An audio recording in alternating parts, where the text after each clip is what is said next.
From the Convergence Studio in the School of Communication, this is Loyola News Chicago. Hello and welcome to Loyola News Chicago. I'm Joe Flaherty. And I'm Lauren Lopez. Here's the news. As the weather warms up from the coldest winter in 30 years, Loyola students are facing hazards increasing temperatures are causing ice to fall from buildings on the Water Tower campus.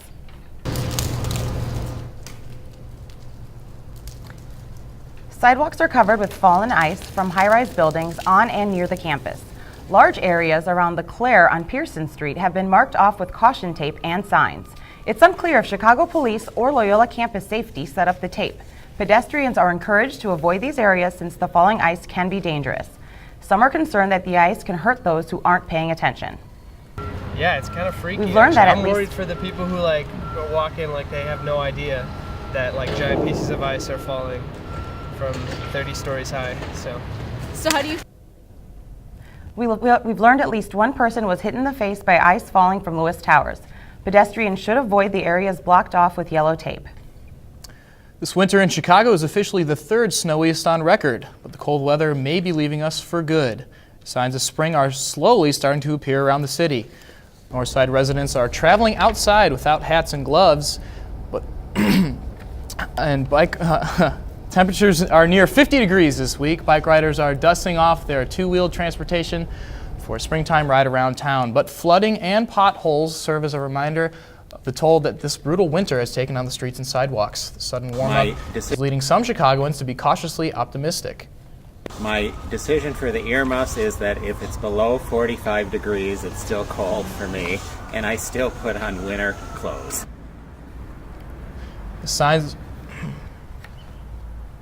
As signs of springtime and St. Patrick's Day begin to pop up around town, there are still reminders of past holidays and a winter that just wouldn't quit. Temperatures this weekend are expected to hit the 50s. Even though it's warming up, Lake Michigan is still frozen solid thanks to the bitterly cold winter. According to the National Oceanic and Atmospheric Administration, the ice coverage reached an all-time high of just over 93% earlier this month. This is only the fourth time the lake has exceeded 90% ice coverage since they began taking record in 1973. The typical ice coverage level is about 40%, and last year's mild winter only caused 20% of the lake to freeze up. With the recent spurt of warm weather, the amount of ice across the entire Great Lakes region has decreased nearly 10%. The vast amount of ice that still remains does have some positive effects. Melting ice will aid the recovering water levels across the Great Lakes, and the frozen water may protect certain cold water fish eggs from predators. But the thick layer of ice doesn't benefit all wildlife. Dozens of bodies of waterfowl that have died of starvation have been found near the lake's shore. We've all had to suffer through this brutal winter, but most of us have a warm home to go to. What about those who don't? I tagged along with a group dedicated to helping the homeless to find out how people without warm homes cope during the winter. Volunteers from Windy City Church are getting ready for their monthly visit with the homeless. They pack food, clothing, blankets, prayer booklets, and anything else they might need tonight. And they know exactly where to look to find those in need. For many of the homeless in Chicago, Lower Racker Drive has become home. This is probably the ideal place to live if you're homeless, just because regardless of the weather, there's always shelter, and some of these hotels, they have the vents and they blow out warm air. Melvin has lived here for more than 25 years and says he prefers to sleep outside. I don't like shelters. Too much goes on in those shelters. I'm trying to get away from that crowd of people. He says that at times the shelters can be dangerous. They fight, have knives on them. They carry them up to their bed, they'll sneak them in. Now if a man get to fighting, he pull that knife, he can hurt somebody. Each visit is a busy one for these volunteers. On any given night, they can see up to 35 people. We have quite a few stops to make. They're in different locations in Lower Wacker, and we have built a relationship with quite a few of them. The volunteers from Windy City Church will be back in 1 month doing what they say God has told them to do, serve those who are less fortunate. The Chicago Coalition for the Homeless states that there are over 116,000 homeless people in Chicago.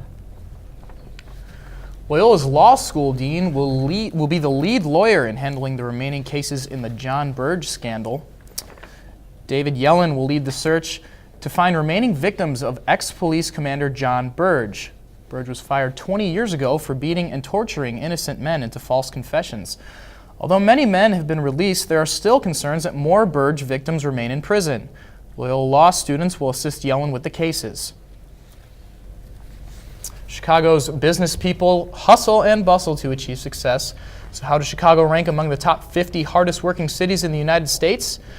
Although it's not number one, Chicago was ranked 7th, according to a report from Locality.com.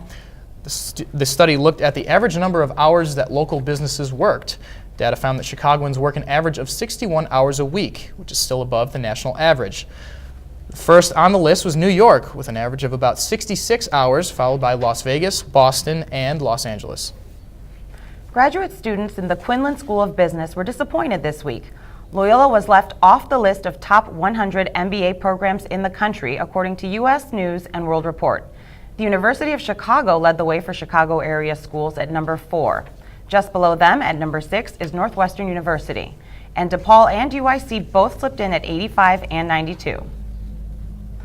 While Loyola was left off the full-time top 100, we did rank 37th in the top part-time MBA programs.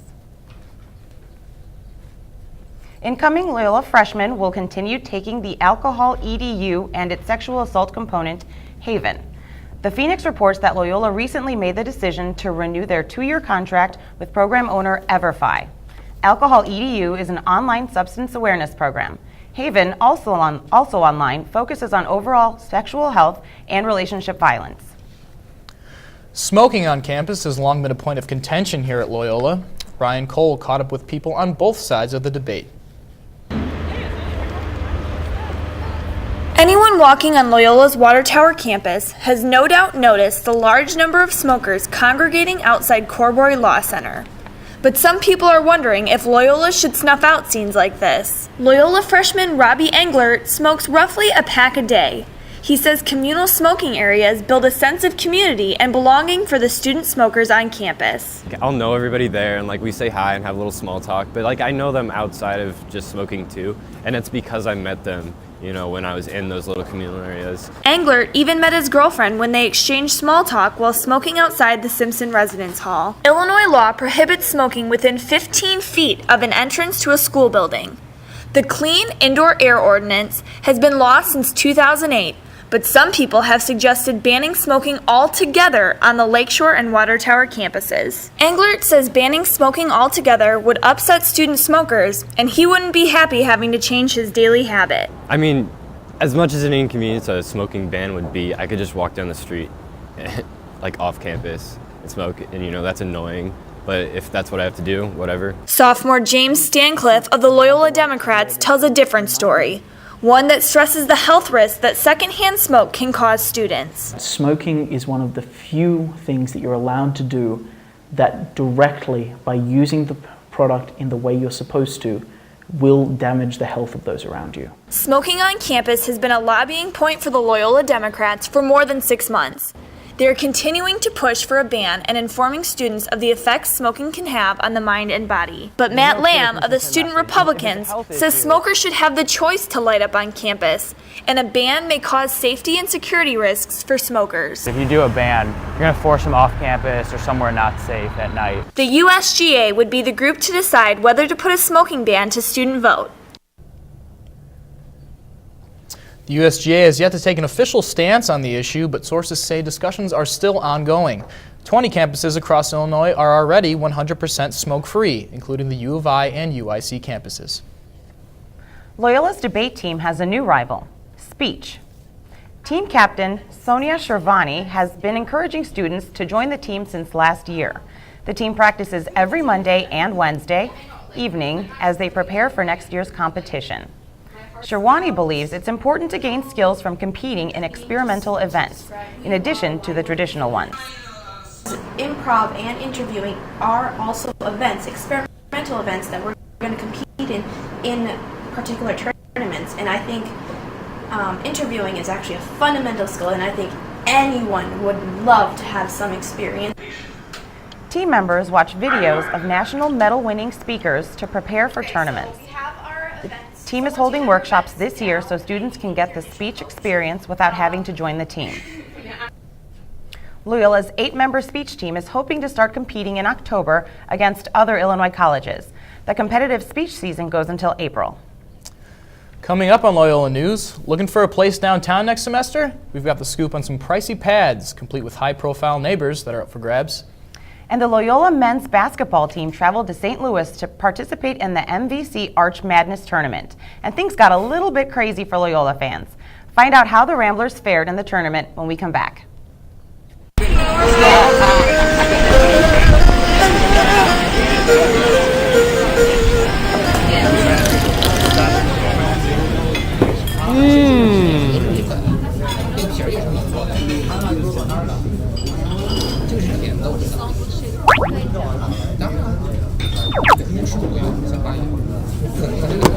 Miss?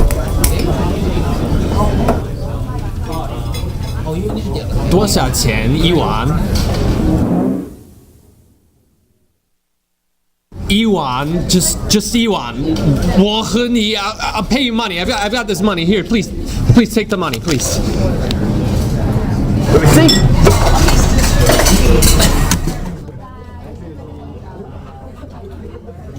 把他带走。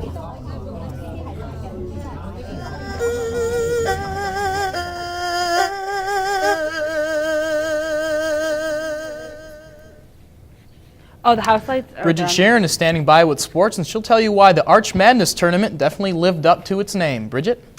Thanks, Joe. Over break, Loyola participated in their first ever Missouri Valley Conference men's basketball tournament. We got to travel with the Ramblers to St. Louis for Arch Madness. Loyola took part in their first Arch Madness tournament in St. Louis. First up, the Bradley Braves on day one. It was Milton Doyle who took over late in the game. He scored the last 7 points for Loyola, but it was the buzzer-beating, game-winning 3 that gave the Ramblers the victory.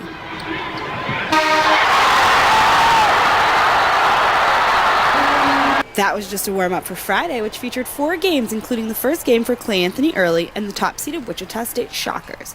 Surprise, surprise, they handled the Purple Aces to move on to the semifinals. Loyola was looking to follow the same path that day against the number 2 seed Indiana State Sycamores. Doyle was definitely feeling the love for his heroics the night before.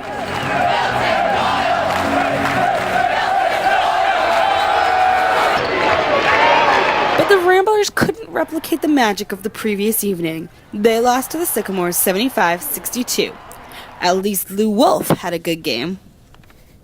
Day 3 kicked off with another drubbing by Wichita State. This time, the victim was Missouri State. The Shockers made 6 straight three-pointers and route to a 68-45 victory. After the game, Shockers head coach Greg Marshall had a few choice words for those at the press conference. A couple things. Number one, house cleaning. There's a nail right here that ripped my coat yesterday that we need to fix. I hope I'm here tomorrow. And secondly, it's Tequil.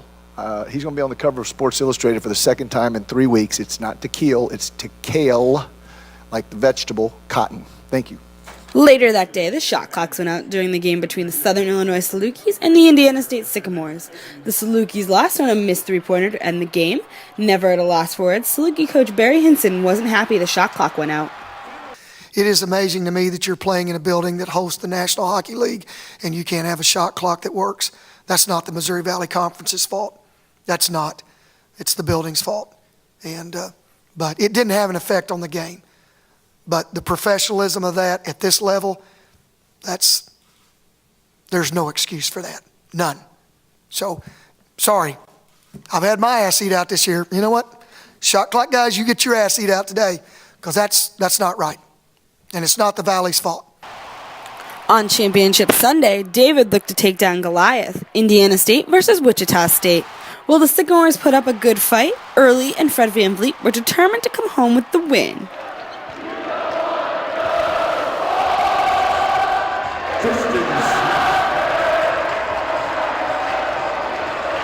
Wichita State cuts down the nets, and Marshall thinks it's because of the housekeeping done the night before. Yeah, they fixed the nail. Tequil is MVP, and it's all good. And Marshall has a message for anyone out there who may still be doubting his MVC champion, Wichita State Shockers. Wolves do not fret over the opinions of sheep. Wichita State will now play in the NCAA March Madness tournament that begins with Selection Sunday on March 16th. The women's basketball team also played over the weekend. They hosted Evansville on Saturday. The Purple Aces, looking to extend their 7-game winning streak, jumped out to an early start in this one with help from this three-pointer by Dakota Weatherford. But Troy Hambrick and the Ramblers came marching back. Unfortunately, Mallory Ladd and the Purple Aces proved to be unstoppable, winning their 8th straight game by beating the Ramblers 77-63. The women's tournament takes place this weekend in St. Charles, Missouri. The Ramblers' first game is today against Bradley. The men's volleyball team also plays tonight. They take on George Mason in Gentile Arena. The Ramblers were once again ranked number 1 in the country this week and have won 13 straight games. And finally, the Bears have decided to get involved in the selfie game. Bears offensive tackle Gerard Bushrod posted this Ellen-style selfie to Instagram. The photo features Bushrod and a number of his Bears teammates, including quarterback Jay Cutler, vacationing together. I guess the next one's going to have to include new signee Lamar Houston now, won't it? Yes, stop bragging, Bears fan. Oh, the Patriots will do just fine. Thanks, Bridget. If you're looking for a close commute and are willing to set aside your college loans or budget, you can buy a $10 million condo. Billionaire Nicholas Pritzker put his Gold Coast mansion on the market.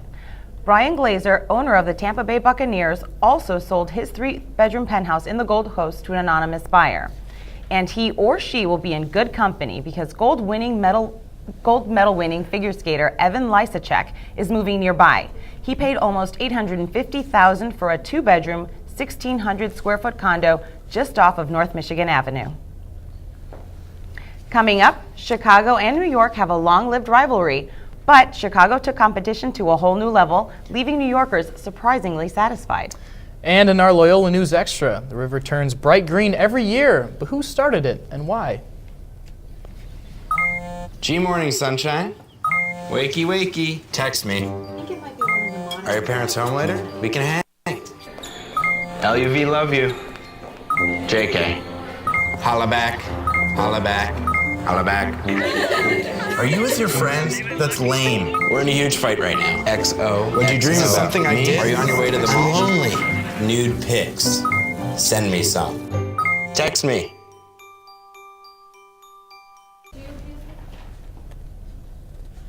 But then after that, she's talking. She's like, life is full of distractions.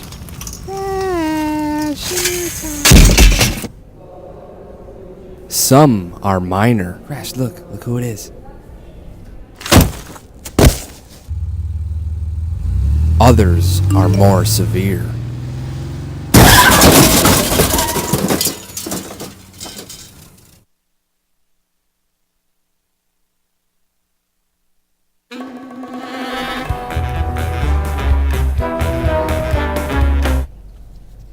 Gabby Demergen is here with today's Extra. So Gabby, I hear the cold weather isn't stopping the Green River dying this year. No, it is not. But the Plumbers Union is braving the ice. But how this story got started is pretty interesting. St. Patrick's Day is right around the corner, which means the city is preparing for its long-standing celebrations. Dyeing the Chicago River Green is the first tradition that will kick off St. Patty's Day weekend. And while thousands of people watch the murky river turn a vibrant Irish green every year, not many know the history behind it. The custom started in 1962 after a man named Stephen Bailey asked a plumber what stained his overalls with, quote, the perfect shade of green. The plumber explained how the dye was actually used to detect leaks in the river. This sparked an idea in Bailey that has been kept alive for 43 years. The dyeing begins at 10 a.m. on Saturday with viewing areas between Columbus Drive and Wabash Avenue.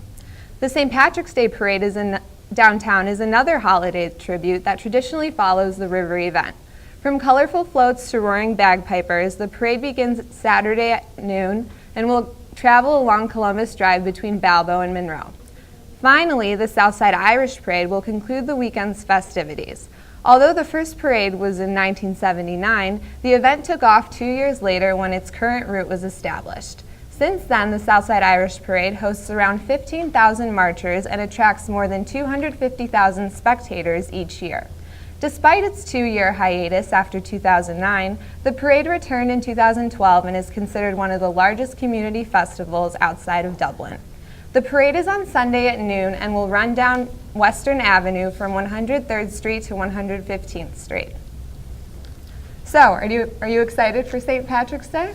I am. I'm just going to have to make sure to get plenty of sleep before going out over the weekend. Most definitely. Well, even with all this rich St. Patrick's Day tradition, Kendall Pectus found out that some Loyola students have new ways to celebrate. It's the time of the year for all things green, and as I found out, some Loyola students are finding different ways to spend their March 17th. I'm not exactly sure yet, but I know it's going to consist of going down, like, seeing the river and the parade. I have these, like, fun St. Patrick's Day suspenders, so, like, have my outfit. I just need to solidify my plans. I'm doing a trolley crawl in Lincoln Park, so you pay a certain amount of money and then you go on a trolley to 15 different bars.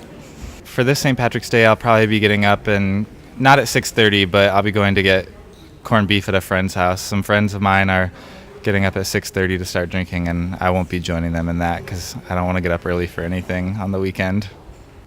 So whether you like St. Patrick's Day or not, one thing's for sure, the river's still going to be green. Kendall Pectus, Loyola News, Chicago. And the river's not the only thing that'll be green this year. Many people will also be indulging in green beer. Rivalry between New York and Chicago's pizza is ongoing. So what happens when a dish gains popularity in the opponent's state? Emmett's is a Chicago-style pizza restaurant that is opened up in the heart of Manhattan. Despite the notorious competition between the East Coast and Midwest cheesy dish, Emmett's has actually been winning over the hearts of New Yorkers. If that isn't ironic enough for you, Emmett's opened up the same week as Jon Stewart bashed Chicago's pizza on The Daily Show. The Chicago Tribune reports that New Yorkers and tourists wait in long lines to enter Emmett's, even in the cold weather. I've been saying it all along, deep dish is the best, bar none. It really is. That's my opinion. That's our news for today. Thanks for watching. We'll be back next week with another edition of Loyola News Chicago. Have a fun and safe St. Patrick's Day.